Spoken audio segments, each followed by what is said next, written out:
უცნაურესი კითხვა უნდა დავსვათ. ჩვენ მუდმივად ვსაუბრობთ იმაზე, ჩაითრევს თუ არა ვინმე საქართველოს ომში რუსეთის წინააღმდეგ. არც ერთი ჭკუად ყოფილი ადამიანი, ჭკუად ყოფილი პოლიტიკოსი, ბიძინა ივანიშვილი არ არის ჭკუად ყოფილი, მაგრამ ბიძინა ივანიშვილიც კი თუ იოტისოდენა რაციონალიზმისა მას შერჩენია, რასაკვირველია, ცეცხლს არ გაუხსნის რუსეთის საჯარისო ნაწილებს აფხაზეთის, ან რუსეთისავე საჯარისო ნაწილებს აფხაზეთის და ცხინვალის რეგიონის მიმართულებით. რასაკვირველი ასია. მეცაც გეტყვით, აი მიხეილ სააკაშვილი ხვალ რომ უცნაურესი რამ მოხდეს და მიხეილ სააკაშვილი კვლავ გახდეს საქართველოს პრეზიდენტი, ლიდერი, მან რომ ჩაიბაროს ქვეყანა, ან კოალიციურად ჩაიბაროს პირობითად რაღაც 7 პოლიტიკურმა პარტიამ, კარგი ლიდერებით, უკეთესი ლიდერებით, უკეთესზე უკეთესი, ან უარესზე უარესი ლიდერებით, ყველაზე უფრო მილიტარისტებიც რომ მოვიდნენ, ასეთები ყავს, არ ვიცი, არც ყავს მე მგონი, მაგრამ მაინც ყოველ შემთხვევაში საჯაროდ არც ერთ მათგანს ამდენადაც მახსენდება არ უთქვამს, რომ აი ძალით დავიბრუნებთ აფხაზეთს და ცხინვალის რეგიონს, ისინიც რომ მოვიდნენ, მოცემულ ეტაპზე და აი ამ დროის გარემოებას აქვს ძალიან დიდი მნიშვნელობა ჩემი აზრით ყოველ შემთხვევაში. ისინი ომს რუსეთის წინააღმდეგ და რუსეთი ახორციელებს ეფექტურ კონტროლს ცხადია აფხაზეთსა და ცხინვალის რეგიონში არ დაიწყებენ დასუსტებული რუსეთის წინააღმდეგაც კი. ასია ეს აქედან გამომდინარე ენგურ გაღმა თუ ცხინვალის რეგიონში მაცხოვრებელ ასე რომ ვამბობთ ხოლმე ჩვენს თანამემამულეებს, რომლებიც რეალურად ჩვენი მოწინააღმდეგეები არიან ყოველ შემთხვევაში მათი გარკვეული ნაწილი მაინც შეუძლიათ იცხოვრონ შვიდად, გააგრძელონ ამავე რეგიონების, ამავე მათ რომ მიაჩნიათ ქვეყნების, ასე რომ უწოდებენ საკუთარ ტერიტორიებს, განვითარება, ოღონდ არც ცხინვალის და აფხაზეთის რეგიონიც კი არ ვითარდება, ისიც თქვენ რომ რუსეთი პრაქტიკულად არაფერს აკეთებს იმისათვის, რომ აფხაზეთი, რომელსაც უზარმაზარი პოტენციალი აქვს, ოღონდ რასაკვირველი ერთიანი საქართველოს შემადგენლობაში თუ იქნება, მხოლოდ ამ შემთხვევაში აქვს უზარმაზარი პოტენციალი აფხაზეთი მართლა ჯეროვნად და აი ისე განვითარდეს, რომ ყოველ შემთხვევაში სავი ზღვის რეგიონში ამგვარი მეორე კურორტი არც იყოს და ასე იცხოვროს, ასე ბედნიერი იყოს, ოღონდ ერთიანი ქვეყნის შემადგენლობაში თუ იქნება, ხოლო რუსებმა მიაგდეს ძვალს გადაუგდებენ ხოლმე, ასულდგმულებენ და რეალურად კი არაფერს აკეთებენ იმისთვის, რომ აფხაზეთი განვითარებული იყოს. კარგი. ეს არ არის მნიშვნელოვანი. ახლა მე სხვაგვარად დავსვა თქვენის ნებართვით საკითხს. საქართველოს დე-ფაქტო ხელისუფლების წარმომადგენლები დღენიადად იმაზე ლაპარაკობენ, რომ აი ევროპა, აი გლობალური ომის პარტია, აი დიპ სტეიტი, აი ევრობიუროკრატია, აი ნატო, არ ვიცი და ევროკავშირი, ცალკეული ქვეყნები, სხვები და სხვები ელჩების თუ სხვა პირების დონეზე ჩვენ ომში ჩართვას ცდილობენ, მოგვიწოდებენ და მოგვიწოდებენ რომ მეორე ფრონტი გავხსნათ რუსეთის წინააღმდეგ. და აი თვითონ თავად რა მაგრები არიან, რომ ამ ხნის განმავლობაში ამ გვარ პოლიტიკას არ ახვნენ და მეორე ფრონტი არ გახსნეს ვის წინააღმდეგ, რუსეთის წინააღმდეგ აფხაზეთსა და ცხინვალის რეგიონში. მადლობა გადავუხადოთ მათ იმისათვის, რომ ამ გვარი ნაბიჯები არ გადაუდგავთ. ცხადია ეს ყველაფერი ტყუილია, ცხადია არავის არასოდეს არაფერი უთქვამს საქართველოს ხელისუფლებისათვის, მოდი ომში ჩართეთ თქვენი ქვეყანაო, მოდი ასე დავასუსტოთ რუსეთიო, მაგრამ იმ შემთხვევაშიც კი თუ არის ეს სიმართლე, საქართველოს ხელისუფლებას იმ შემთხვევაში თუ არის ეს სიმართლე, მოუწოდოთ მედებები და ვთქვათ, რომ ოჩა ხაფერუმ რა მაგრები ხართ, რომ აი მეორე ფრონტი არ გახსენეთ რუსეთის წინააღმდეგ, იმიტომ რომ საკმარისი ძალა რუსეთს ექნებოდა და ჩვენს ტერიტორიებს, მათ შორის ენგურ გამოღმაც და ცხინვალის რეგიონ გამოღმაც, მაგალითად გორს სიტყვაზე ვამბობ, ვინცის თბილისსაც კი გვარიანად შეუტევდა და 1-2 და რეალურად კი მეტ ბომბს ჩამოაგდათ. თავარია გვერდითი ეფექტი იქნებოდა ძალიან მძიმე, იმიტომ რომ ერთგვარად ომში ჩართული ქვეყანა ასაკურებელია ვერ განვითარდებოდა ისე როგორც ის ვითარდება, როგორ ვითარდება და რამდენად არასწორი მიმართულებით მოძრაობს, ამაზე ახლა არ გავამახვილოთ ყურადღება. მაგრამ მე მოდი ყველა თქვენის ნებართვით ყველა ამ კითხვას მოვხსნი და სულ სხვაგვარად წარმოვაჩენ ახლა, წარმოგიდგენთ ახლა ამ ფრიად მნიშვნელოვან საკითხს და გეტყვით, რასაც გულისხმობ. იცით თქვენ, რომ რუსეთი ძალიან მძიმე მდგომარეობაშია ახლა. კრიტიკული ინფრასტრუქტურა რუსეთის ფედერაციაში ფეთქდება პრაქტიკულად ყველგან, ვლადივოსტოკშიც და მოსკოვშიც.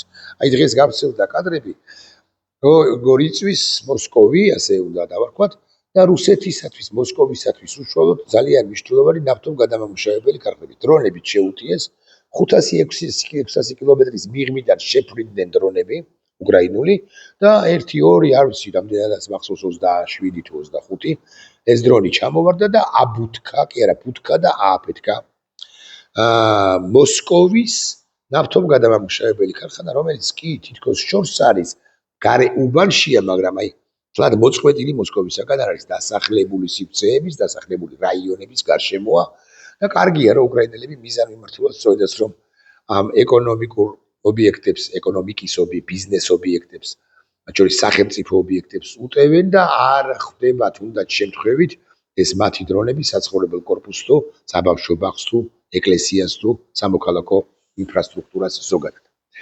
უკრაინელები და ესეც იცით თქვენ ამგვარ შეტყებებს გააგრძელებენ შემდგომაც ზაფხულის პერიოდში მე დარწმუნებული ვარ, რომ ყირიმის ნახევარკუნძული იქცევა კუნძულად, საბოლოოდ კუნძულად იქცევა, ანუ მოსწყდება მატერიკს, მოსწყდება ძირითად რუსეთს, თუმცა ყირიმი იცით თქვენ, რომ დე იურე უკრაინის ტერიტორიაა ჯერაც და ამის შემდეგ უკრაინელები მაღალი ალბათობით სახმელეთო ოპერაციასაც დაიწყებენ და თეთრ ბაირაკს, თეთრ დროშას ააფრიალებს ყირიმის მოსახლეობა, ხოლო ყირიმში არსებული რუსეთის აგენტურა იქიდან წავა, ხოლო სამოქალაქო ხელისუფლება იქიდან ასევე წავა და ითესება აქედან. მოკლედ ყირიმი გარკვეულზე მაღალი ალბათობით უკვე წელსვე უკრაინას და უბრუნდება, უკრაინა გააკონტროლებს ყირიმის ნახევარკუნძულსა თუ კუნძულს, ნახევარკუნძულს. უკვე შემდგომ უკრაინელების ამოცანა იქნება კიდევ უფრო სერიოზული შეტევების მიტანა, იერიშების მიტანა დონბასის მიმართულებით, რომლის 25-27-30% ისედაც აკონტროლებს უკრაინა. ზაპოროჟიესა და ხერსონის ოლქები, მოდი ვიტყვი ასე, ამ წლის ან იმ წლის განმავლობაში თავიდან ბოლომდე გაიწმინდება რუსეთისაგან და რუსეთი დამარცხდება. ახლა მე მაქვს ამგვარი კითხვა. მეორე ფრონტი, რომელიც არ უნდა გავხსნათ ხაზს უსვამ, რუსეთს არ უნდა შევუტიოთ არსად არანაირი მიმართულებით, იმიტომ რომ რუსეთს აქვს საკმარისი ძალა, რომ ჩვენ ძალიან დაგვაზიანოს, დაგვაზარალოს, თბილისი თუ არა გორი მაინც დაბომბოს. ამ თვალსაჩინო ირიბი ეფექტიც იქნება ძალიან მძიმე ჩვენთვის, იმიტომ რომ ეკონომიკა გაჩერდება როგორც ასეთი ბევრი პრობლემა ახლავს სასაკვირველია, თუნდაც ერთჯერად ან 7ჯერად შემოტევებს, საჰაერო შემოტევებს, ვთქვათ, რუსეთიდან ეს ფაქტია და ამას არავინ უარყოფს, მაგრამ კითხვა მაქვს ამგვარი. თუ რუსეთი სუსტდება და ამაზე ვთანხმდებით ყველანი, რომ რუსეთი სუსტდება. ჩვენს დე-ფაქტო ხელისუფლებას რა კონცეფცია აქვს საიმისოდ, როგორ უნდა დაიბრუნოს დასუსტების შემდეგ, რუსეთის დასუსტების შემდეგ აფხაზეთი და ცხინვალის რეგიონი. ეს რო იყოს მიშა სააკაშვილის პერიოდის ერთი ნაწილი, მმართველობის პერიოდის ერთი ნაწილი, მაგალითად 2005-2006 წელი, 2004 წელი შესაძლოა. ბევრი იტყოდა, რომ ქორების პარტია დამარცხდა მიშა სააკაშვილის კარზე, განსაკუთრებით ერთი ხანობა, ის 4-5 წლებში, გაიმარჯვა შედარებით 7 მტრედების პარტიამ, მიმართულებამ და უნდა დავიბრუნოთ ცხინვალის რეგიონი და 5 წელზეა ლაპარაკი, კვლავ ვიმეორებ, აფხაზეთი მხოლოდ და მხოლოდ მშვიდობიანი გზით. მაგრამ მშვიდობიანმა გზამ ფაქტია, რომ იმ პერიოდში ვერ გაამართლა და მიშა სააკაშვილი შედარებით აგრესიული გახდა სწორედ 2006 წლიდან. შემიძლია კონკრეტული პირების დავასახელო, რომლებიც მის კარზე ლობირებდნენ მშვიდობას, მაგალითად ირაკლი ალასანია და მეორენი, რომლებიც მის კარზე ლობირებდნენ შედარებით აგრესიულობას, მაგალითად ანუ ქორები იყვნენ, მაგალითად ირაკლი ოქრუაშვილი. 2008 წელს რუსეთი საკმაოდ მძლავრი იყო და რუსეთმა სცადა ჩვენი სახელმწიფოებრიობის გაუქმება და დამატებითად წაგვართვა ტერიტორიები. ეს არ ნიშნავს იმას, რომ მიშა სააკაშვილი არ უნდა შეჰყოლოდა ამ ბრძოლაში ოკუპანტს, რომელმაც ჩემი მოსაზრებით საერთოდაც არათუ 7-ში, არამედ 5-ში გადმოლახა დამატებითმა ძალებმა როკის გვირაბი საქართველოს სახელმწიფო საზღვარი და ისინი ეცადნენ მთლიანად საქართველოს სახელმწიფოს მონგრევას. არ ნიშნავს ეს იმას, მაგრამ ეს ნიშნავს იმას, რომ საქართველოს ხელისუფლება სწორად მოიქცა ერთის მხრივ და საქართველოს ხელისუფლება აგრესიული იყო განა არა, იმიტომ რომ იმ ხანად დაისახა მიზნად ცხინვალის რეგიონის შემოერთება თუნდაც მშვიდობიანი ან უფრო მშვიდობიანი გზით და ეს ყველაფერი არ გაუვიდა, არ მოხდა, იმიტომ რომ რუსეთმა დაგვსაჯა, რუსეთი იყო აგრესიული, რუსეთი იყო ძალიან აგრესიული, ძალიან ბრუტალური და ასე შემდეგ. და 12-ში შეწყდა ეს საომარი მოქმედებები 5 დღე მეტი გავძელით, მაგრამ აი იმ მომენტისთვის 5 დღე გაძლო ქართულმა სახელმწიფო ამ გავეშებული რუსეთის წინააღმდეგ. მაგრამ კითხვა მაქვს სხვაგვარი. როდესაც რუსეთის ფედერაცია ახლა უკრაინაში მარცხზე იწვევს, ანუ დამარცხდება, აქ დამარცხდება, იქ დამარცხდება, ტკირიმით მიმართულებით, კრასნოდარის მიმართულებით, მოსკოვის მიმართულებით, პეტერბურგის, მურმანსკის, ომსკის თუ ჩელიაბინსკის. საქართველოს ხელისუფლებას, ქართული ოცნების ბანდას რამ გეგმა აქვს, როგორ უნდა დაიბრუნოს უკვე მერე აფხაზეთი და ცხინვალის რეგიონი მშვიდობით თუ თქვენი მეთქვით. კი ბატონო, მშვიდობით.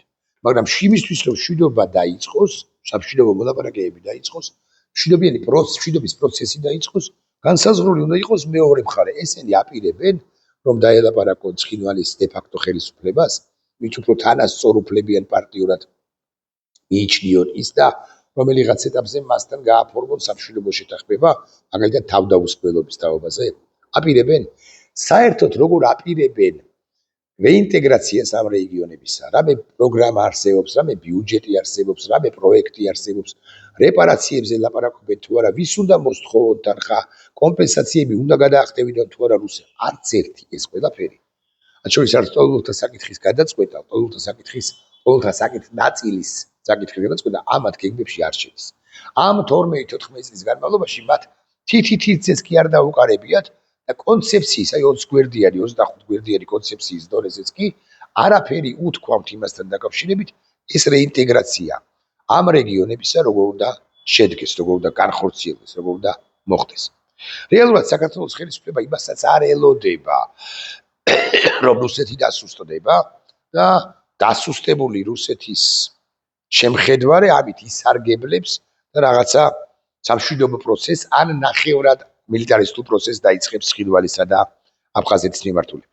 არაფერს საქართველოს ხელისუფლება არ აკეთებს ამის თქმა მინდა. არადა ხონჩით აფხაზეთსა და ცხინვალის რეგიონს ჩვენ არ მოგვართმევენ იმ შემთხვევაშიც კი თუ რუსეთი დამარცხდება უკრაინაში და ნელ-ნელა დაიხევს უკან, აღიარებს უკრაინის დამოუკიდებლობას, ტერიტორიულ მთლიანობას, ყირიმზე სიტყვის რომ ეს უკრაინის ტერიტორია ყოფილაო, იმ შემთხვევაშიც კი თუ პუტინი წავა ან პუტინს ჩამოკიდებენ ფეხებით და ვუტრირებს ხადი აწამებენ ან გააგდებენ ან მოკლავენ ან რა ვიცი რაღაც მოწამლავენ, დაბრიდავენ თუ გადაფრინთავენ, ამ შემთხვევაშიც კი ცხინვალის რეგიონში შესვლა და აფხაზეთში შესვლა მისი და მათი დაკრემდებარება, დაბრუნება დედა სამშობლოში ფრიად გაჭირდება, მათ შორის იმიტომაც რომ აფხაზები და ცხინვალის რეგიონის ოსები ჩვენ წინააღმდეგობას გაგვიწევენ თუნდაც ურუსეთოდ დარჩენილები. ამ შემთხვევაში, მაგალითად 2028 წელს საქართველოს დე-ფაქტო ხელისუფლება განიხილავს თუ არა მცირე მასშტაბის მეტიც საომარ მოქმედებს ხადია არ გულისხმობ, მცირე მასშტაბის საომარ მოქმედებს ცხინვალის დასაბრუნებლად, ცხინვალის რეგიონის დასაბრუნებლად და აფხაზეთის დასაბრუნებლად. უხეშად სპეცოპერაცია დავარქვათ ერთ-თუმცამაც და სპეცოპერაციით შესვლას ცხინვალში არ გადავაჭარბებ და თქვენს ნებართვას ვიჭრით დაახლოებით 300-400 პირის დაკავებას, დაპატიმრებას და მე უკვე გარკვეული სამხედრო წესრიგის დამყარებას, გარკვეული პერიოდი მაინც მიუხედავად იმისა, რომ ამ სამხედრო წესრიგის დამყარების პირობებში და პერიოდში დროის განმავლობაში ცხადია ლოკალური წინააღმდეგობები იქნება პირობითად გულრიფში, პირობითად ხვარჩელში, პირობითად ოჩამჩილეში, პირობითად გუდაუთაში, აგრაში, ბიჭვინთაში, სოხუმში და ამის ქალშიც კი შესაძლოა, ან ჯავაში და ჯავაში, ცხინვალში და დღევანდელი ცხინვალის სეპარატისტული რეჟიმი კი არა მოსკოვი რომ აკონტროლებს იმ სოფლებსა თუ დასახლებულ პუნქტებში, ოღონდ ლოკალურები. აი ამის აღმოფხვრაზეც, ამაზეც ფიქრობს. აქ რო შეუსია ეს ეგრეთ წოდებული GDD მშვიდობიან დემონსტრანტებს, მათ ინსტრუქტაჟი უტარდება თან რაღაცა სიმულაციური მოდელირება ხდება იმის, რა უნდა გააკეთონ იმ ან კიდე იმ შემთხვევაში თავდაცვის ძალებმა ისიან კრიტიკულ ვითარებაში როგორ უნდა მოიქცნენ, გასაკვირველი არა.